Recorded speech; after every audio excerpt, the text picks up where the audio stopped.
ओम नमो भगवते वासुदेवाय। आप सभी भक्तों पर श्री हरि की कृपा हमेशा बनी रहे। आइए आज श्रवण करते हैं बृहस्पतिवार व्रत की कथा। तो प्रेम से बोलिए विष्णु भगवान की जय हो। भारतवर्ष में एक प्रतापी और दानी राजा राज्य करता था। वह नित्य गरीबों और ब्राह्मणों की सहायता करता था। यह बात उसकी रानी को अच्छी नहीं लगती थी।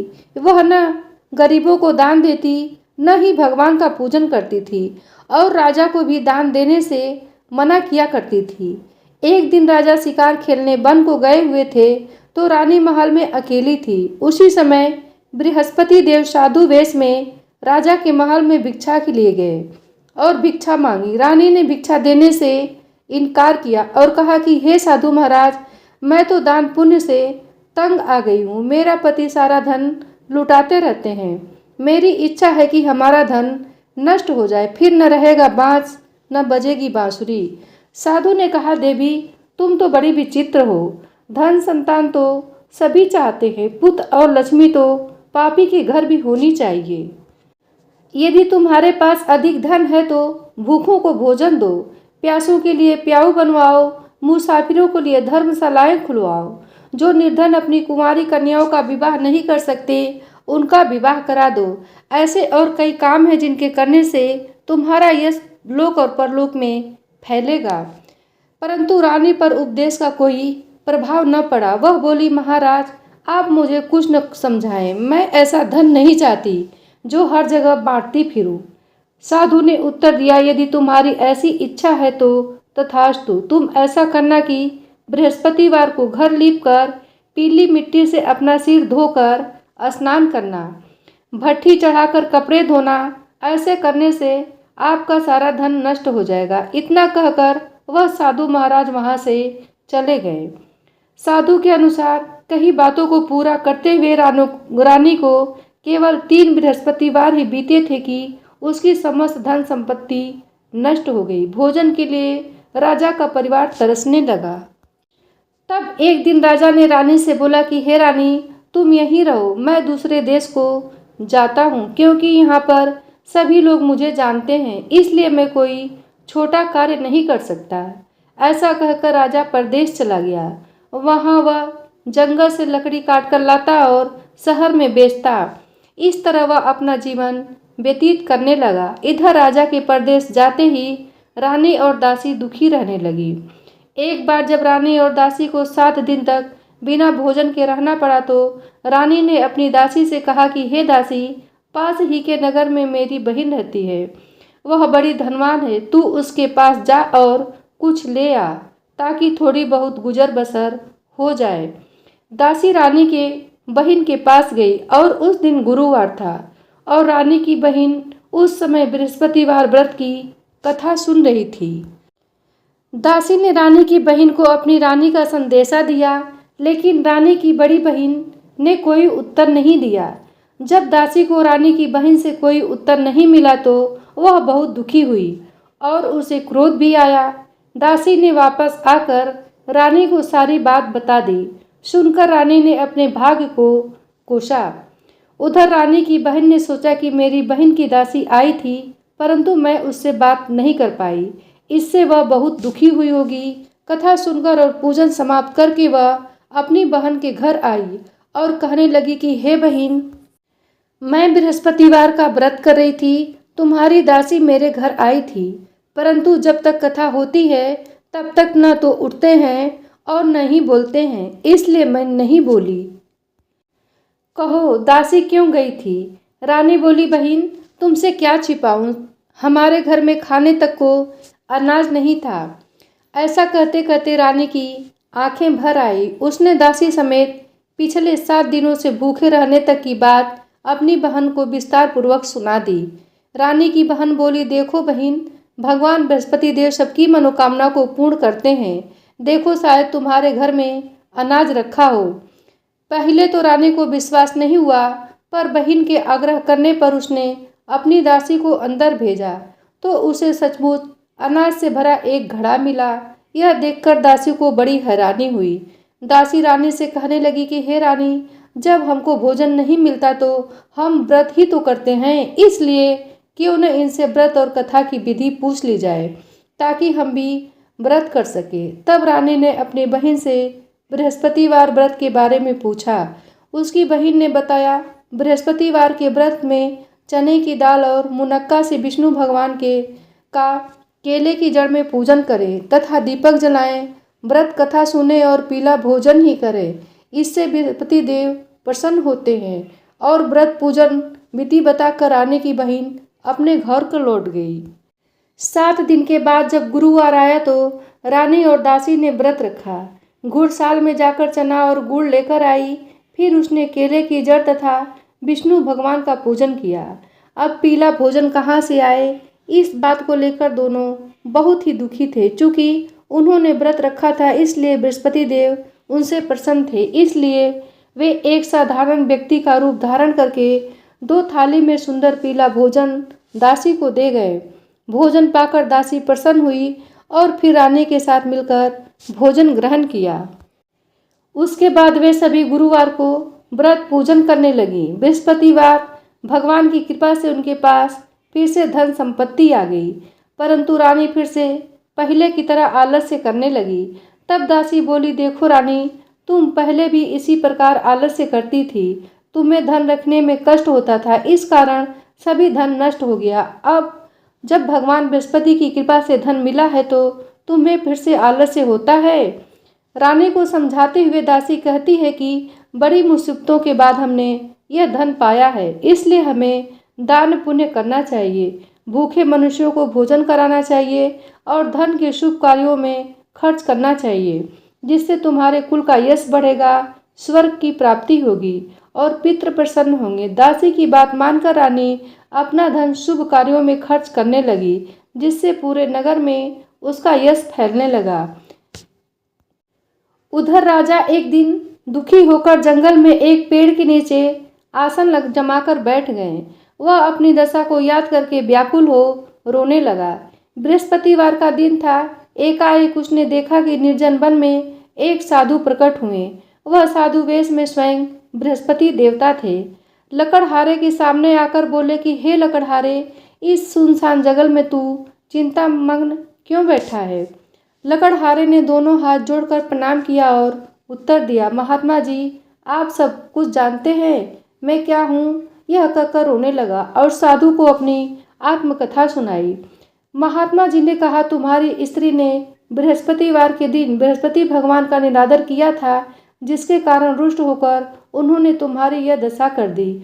अब तुम चिंता को दूर करके मेरे कहने पर चलो तो तुम्हारे सब कष्ट दूर हो जाएंगे और भगवान पहले से भी अधिक संपत्ति देंगे। तुम बृहस्पति के दिन कथा किया करो, 2 पैसे के चने मुनक्के लाकर उनका प्रसाद बनाओ और शुद्ध जल से लोटे की शक्कर में मिलाकर अमृत तैयार करो।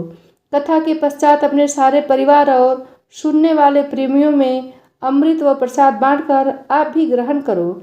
ऐसा करने से भगवान तुम्हारी सब मनोकामनाएं पूर्ण करेंगे। साधु के ऐसे वचन सुनकर लकड़हारा बोला, हे प्रभु, मुझे लकड़ी बेचकर इतना पैसा नहीं मिलता जिससे भोजन के उपरांत कुछ बचा सकूं। मैंने रात्रि में अपनी स्त्री को व्याकुल देखा है। मेरे पास कुछ भी नहीं है जिससे मैं उसकी खबर मंगा सकूं। साधु ने कहा, हे लकड़हारे, तुम किसी बात की चिंता मत करो। बृहस्पति के दिन तुम रोजाना की तरह लकड़ियां लेकर शहर को जाओ। तुमको रोज से दुगुना धन प्राप्त होगा, जिससे तुम भली भांति भोजन कर लोगे तथा बृहस्पति देव की पूजा का सामान भी आ जाएगा। इतना कहकर साधु अंतर्ध्यान हो गए। धीरे धीरे समय व्यतीत होने पर फिर वही बृहस्पति का दिन आया। लकड़हारा जंगल से लकड़ी काट कर किसी शहर में बेचने गया। उसे उस दिन और दिन से अधिक पैसा मिला। राजा ने चना गुड़ आदि लाकर गुरुवार का व्रत किया। उस दिन से उसके सभी क्लेश दूर हुए, परंतु जब दोबारा गुरुवार का दिन आया तो बृहस्पतिवार का व्रत करना भूल गया। इस कारण बृहस्पति भगवान नाराज हो गए। उस दिन उस नगर के राजा ने विशाल यज्ञ का आयोजन किया था तथा शहर में यह घोषणा करा दी कि कोई भी मनुष्य अपने घर में भोजन न बनावे, न आग जलावे। समस्त जनता मेरे यहाँ आकर भोजन करे। इस आज्ञा को जो न मानेगा उसे फांसी की सजा दी जाएगी। राजा की आज्ञा अनुसार शहर के सभी लोग भोजन करने गए, लेकिन लकड़हारा कुछ देर से पहुंचा, इसलिए राजा उसको अपने साथ घर लिवा गए और ले जाकर भोजन करा रहे थे तो रानी की दृष्टि उस खूंटी पर पड़ी जिस पर उनका हार लटका हुआ था। वह वहां पर दिखाई नहीं दिया। रानी ने निश्चय किया कि मेरा हार इस मनुष्य ने चुरा लिया है। उसी समय सिपाहियों को बुलाकर उसको कारागार में डलवा दिया। जब लकड़हारा कारागार में पड़ गया और बहुत दुखी होकर विचार करने लगा कि न जाने कौन से पूर्व जन्म के कर्म से मुझे यह दुख प्राप्त हुआ है, और उसी साधु को याद करने लगा जो कि जंगल में मिला था। उसी समय तत्काल बृहस्पति देव साधु के रूप में प्रकट हुए और उसकी दशा को देखकर कहने लगे, अरे मूर्ख, तूने बृहस्पति देव की कथा नहीं करी, इस कारण तुझे दुख प्राप्त हुआ है। अब चिंता मत कर, बृहस्पतिवार के दिन कारागार के दरवाजे पर 4 पैसे पड़े मिलेंगे, उनसे तू बृहस्पति देव की पूजा करना, तेरे सभी कष्ट दूर हो जाएंगे। बृहस्पति के दिन उसे 4 पैसे मिले। लकड़हारे ने कथा कही। उसी रात्रि को बृहस्पति देव ने उस नगर के राजा को स्वप्न में कहा कि हे राजा, तुमने जिस आदमी को कारागार में बंद कर दिया है वह निर्दोष है, वह राजा है, उसे छोड़ देना। रानी का हार उसी खूंटी पर लटका है। अगर तू ऐसा नहीं करेगा तो मैं तेरे राज्य को नष्ट कर दूंगा। इस तरह रात्रि के स्वप्न को देखकर राजा प्रातःकाल उठा और खूंटी पर हार देखकर लकड़हारे को बुलाकर क्षमा मांगी तथा लकड़हारे को युग सुंदर वस्त्र आभूषण देकर विदा कर दिया। बृहस्पति देव की आज्ञा अनुसार लकड़हारा अपने नगर को चल दिया। राजा जब अपने नगर के निकट पहुंचा तो उसे बड़ा आश्चर्य हुआ। नगर में पहले से अधिक बाग, तालाब, कुएं तथा बहुत सी धर्मशाला, मंदिर आदि बन गए थे। राजा ने पूछा, यह किसका बाग है और धर्मशाला है? तब नगर के सब लोग कहने लगे कि यह सब रानी और के हैं। तो राजा को आश्चर्य हुआ और गुस्सा भी आया। जब रानी ने यह खबर सुनी कि राजा आ रहे हैं तो उन्होंने बांदी से कहा कि हे दासी, देख, राजा हमको कितनी बुरी हालत में छोड़ गए थे। हमारी ऐसी हालत देखकर वह लौट न जाएं, इसलिए तू दरवाजे पर खड़ी हो जा। आज्ञा अनुसार दासी दरवाजे पर खड़ी हो गई। राजा आए तो उन्हें अपने साथ लिवा आई। तब राजा ने क्रोध करके अपनी रानी से पूछा कि यह धन तुम्हें कैसे प्राप्त हुआ है? तब उन्होंने कहा, हमें यह सब धन बृहस्पति देव के इस व्रत के प्रभाव से प्राप्त हुआ है। राजा ने निश्चय किया कि 7 रोज बाद तो सभी बृहस्पति देव का पूजन करते हैं, परंतु मैं प्रतिदिन दिन में 3 बार कहानी तथा रोज व्रत किया करूंगा। अब हर समय राजा के दुपट्टे में चने की दाल बंधी रहती तथा दिन में 3 बार कहानी कहता। एक रोज राजा ने विचार किया कि चलो अपनी बहन के यहाँ चलते हैं। इस तरह निश्चय कर राजा घोड़े पर सवार हो अपनी बहन के यहाँ चलने लगा। मार्ग में उसने देखा कि कुछ आदमी एक मुर्दे को लिए जा रहे हैं। उन्हें रोककर राजा कहने लगा कि अरे भाइयों, मेरी बृहस्पति देव की कथा सुन लो। वे बोले, लो, हमारा तो आदमी मर गया है, इसको अपनी कथा की पड़ी है। परंतु कुछ आदमी बोले, अच्छा कहो, हम तुम्हारी कथा भी सुनेंगे। राजा ने दाल निकाली और जब कथा आदि हुई थी कि मुर्दा हिलने लग गया, और जब कथा समाप्त हो गई तो राम राम करके मनुष्य उठ खड़ा हुआ। आगे मार्ग में उसे एक किसान खेत में हल चलाता मिला। राजा ने उसे देख और उससे बोले, अरे भैया, तुम मेरी बृहस्पतिवार की कथा सुन लो। किसान बोला, जब तक तेरी कथा सुनूंगा तब तक 4 हरैया जोत लूंगा। जा अपनी कथा किसी और को सुनाना। इस तरह राजा आगे चलने लगा। राजा के हटते ही बैल पछाड़ खाकर गिर गए तथा किसान के पेट में बड़ी जोर का दर्द होने लगा। उस समय उसकी माँ रोटी लेकर आई। उसने जब यह देखा तो अपने पुत्र से सब हाल पूछा और बेटे ने सभी हाल कह दिया। तो बुढ़िया दौड़ी दौड़ी उस घुड़सवार के पास गई और उससे बोली कि मैं तेरी कथा सुनूंगी, तू अपनी कथा मेरे खेत पर चलकर ही कहना। राजा ने बुढ़िया के खेत पे जाकर कथा कही, जिसके सुनते ही वह बैल उठ खड़े हुए तथा किसान के पेट का दर्द भी बंद हो गया। राजा अपनी बहन के घर पहुंचा। बहन ने भाई की खूब मेहमानी की। दूसरे रोज प्रातःकाल राजा जगा तो वह देखने लगा कि सब लोग भोजन कर रहे हैं। राजा ने अपनी बहन से कहा कि ऐसा कोई मनुष्य है जिसने भोजन नहीं किया हो, मेरी बृहस्पतिवार की कथा सुन ले। बहन बोली कि हे भैया, यह देश ऐसा ही है कि पहले यहाँ लोग भोजन करते हैं, बाद में अन्य काम करते हैं। अगर कोई पड़ोस में हो तो देख आऊं। वह ऐसा कहकर देखने चली गई, परंतु उसे कोई ऐसा व्यक्ति नहीं मिला जिसने भोजन न किया हो। अतः वह एक कुम्हार के घर गई जिसका लड़का बीमार था। उसे मालूम हुआ कि उनके यहाँ 3 रोज से किसी ने भोजन नहीं किया है। रानी ने अपने भाई की कथा सुनने के लिए कुम्हार से कहा। वह तैयार हो गया। राजा ने जाकर बृहस्पतिवार की कथा कही, जिसको सुनकर उसका लड़का ठीक हो गया। अब तो राजा की प्रशंसा होने लगी। एक रोज राजा ने अपने बहन से कहा कि हे बहन, हम अपने घर को जाएंगे, तुम भी तैयार हो जाओ। राजा की बहन ने अपनी सास से कहा। सास ने कहा कि हाँ चली जा, परंतु अपने लड़कों को मत ले जाना, क्योंकि तेरे भाई की कोई औलाद नहीं है। बहन ने अपने भैया से कहा कि हे भैया, मैं तो चलूँगी, पर कोई बालक नहीं जाएगा। राजा बोला, जब कोई बालक नहीं चलेगा तो तुम ही क्या करोगी। बड़े दुखी मन से राजा अपने नगर को लौट आया। राजा ने अपनी रानी से कहा कि हम निर्वंशी हैं, हमारा मुंह देखने का धर्म नहीं है और कुछ भोजन आदि नहीं किया। रानी बोली, हे प्रभु, बृहस्पति देव ने हमें सब कुछ दिया है, वह हमें औलाद अवश्य देंगे। उसी रात को बृहस्पति देव ने राजा के स्वप्न में आकर कहा कि हे राजा, उठ, सभी सोच त्याग दे, तेरी रानी गर्भ से है। राजा की यह बात सुनकर बड़ी खुशी हुई। 9वें महीने में उसके गर्भ से एक सुंदर पुत्र पैदा हुआ। तब राजा बोला कि हे रानी, स्त्री बिना भोजन के रह सकती है, पर बिना कहे नहीं रह सकती। जब मेरी बहन आवे तो तुम उससे कुछ मत कहना। रानी ने सुनकर हाँ कर दिया।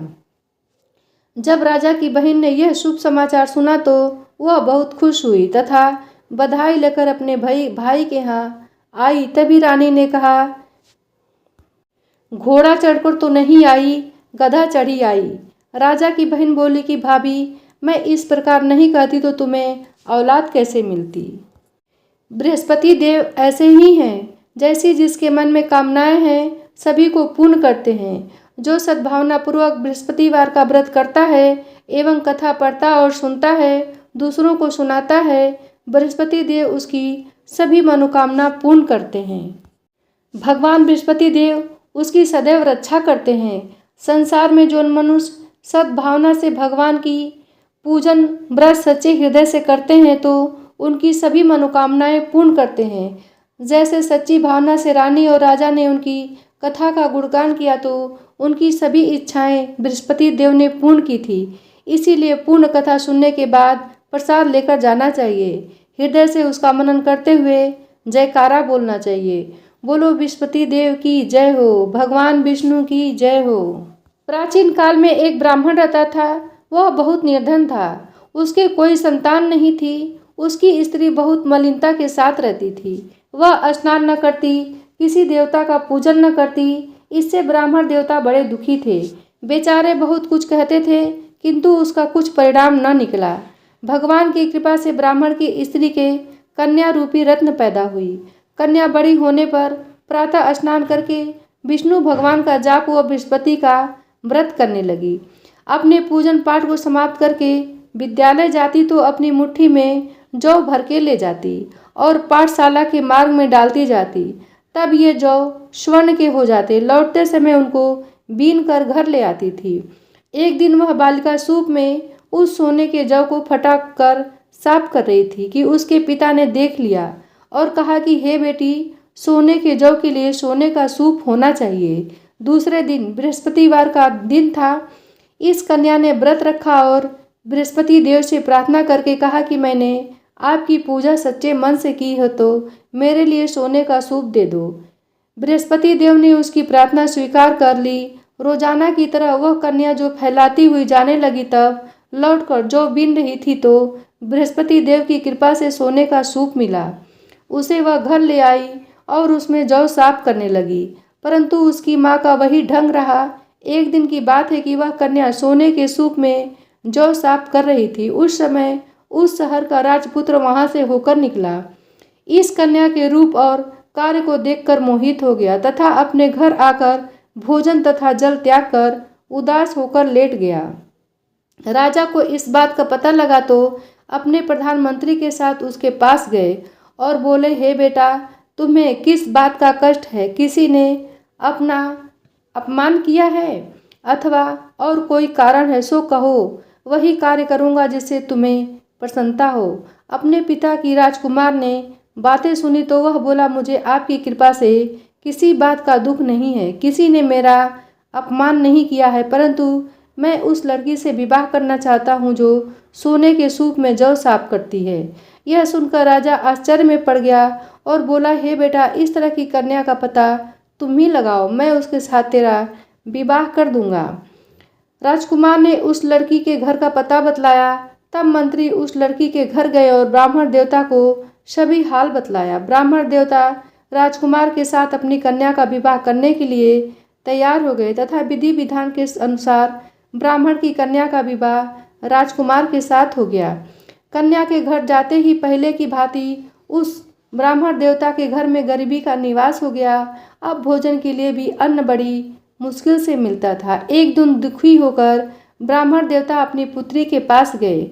बेटी ने पिता की दुखी अवस्था को देखा और अपनी माँ का हाल पूछा। तब ब्राह्मण ने सभी हाल कहा। कन्या ने बहुत सा धन देकर अपने पिता को विदा कर दिया। इस तरह ब्राह्मण का कुछ समय सुखपूर्वक व्यतीत हुआ। कुछ दिन बाद फिर वही हाल हो गया। ब्राह्मण फिर अपनी कन्या के यहाँ गया और सारा हाल कहा तो लड़की बोली कि हे पिताजी, आप माताजी को यहाँ लिवाओ, मैं उसे विधि बता दूंगी जिससे गरीबी दूर हो जाए। वह ब्राह्मण देवता अपनी स्त्री को साथ लेकर पहुँचे तो अपनी माँ को समझाने लगी, हे माँ, तुम प्रातःकाल प्रथम स्नान आदि करके विष्णु भगवान का पूजन करो तो सब दरिद्रता दूर हो जाएगी। परंतु उसकी माँ ने एक भी बात नहीं मानी और प्रातःकाल उठकर अपनी पुत्री के बच्चों के जूठन को खा लिया। इससे उसकी पुत्री को भी बहुत गुस्सा आया और एक रात को कोठरी में सभी सामान निकाल दिया और अपनी माँ को उसमें बंद कर दिया। प्रातःकाल उसे निकाला तथा स्नान आदि करा के पाठ करवाया तो उसकी माँ की बुद्धि ठीक हो गई और फिर प्रत्येक बृहस्पतिवार को व्रत करने लगी। इस व्रत के प्रभाव से उसके माँ बाप बहुत ही धनवान और पुत्रवान हो गए और बृहस्पति देव के प्रभाव से इस लोक के सुख भोग कर स्वर्ग को प्राप्त हुए। तो प्रेम से बोलिए, बृहस्पति भगवान की जय हो, विष्णु भगवान की जय हो। ओम जय जगदीश हरे, स्वामी जय जगदीश हरे। भक्त जनों के संकट क्षण में दूर करे। ओम जय जगदीश हरे। जो ध्यावे फल पावे, दुख बिन से मन का। सुख संपत्ति घर आवे, कष्ट मिटे तन का। ओम जय जगदीश हरे। मात पिता तुम मेरे, शरण गहूँ किसकी। तुम बिन और न दूजा, आस करूं जिसकी। ओम जय जगदीश हरे। तुम पूरन परमात्मा, तुम अंतर्यामी। पार ब्रह्म परमेश्वर, तुम सबके स्वामी। ओम जय जगदीश हरे। तुम करुणा के सागर, तुम पालन करता। मैं मूर्ख खल कामी, कृपा करो भरता। ओम जय जगदीश हरे। तुम हो एक अगोचर, सबके प्राणपति। किस विधि मिलूं दया मैं तुमको, मैं कुमति। ओम जय जगदीश हरे। दीन बंधु दुख हरता, ठाकुर तुम मेरे। अपने हाथ उठाओ, द्वार पड़ा तेरे। ओम जय जगदीश हरे। विषय विकार मिटाओ, पाप हरो देवा। श्रद्धा भक्ति बढ़ाओ, संतन की सेवा। ओम जय जगदीश हरे, स्वामी जय जगदीश हरे। भक्त जनों के संकट क्षण में दूर करे। जय शिव ओमकारा, ओम जय शिव ओमकारा। ब्रह्मा विष्णु सदा शिव अर्धांगी धारा। ओम जय शिव ओंकारा। एकानन चतुरानन पंचानन राजे।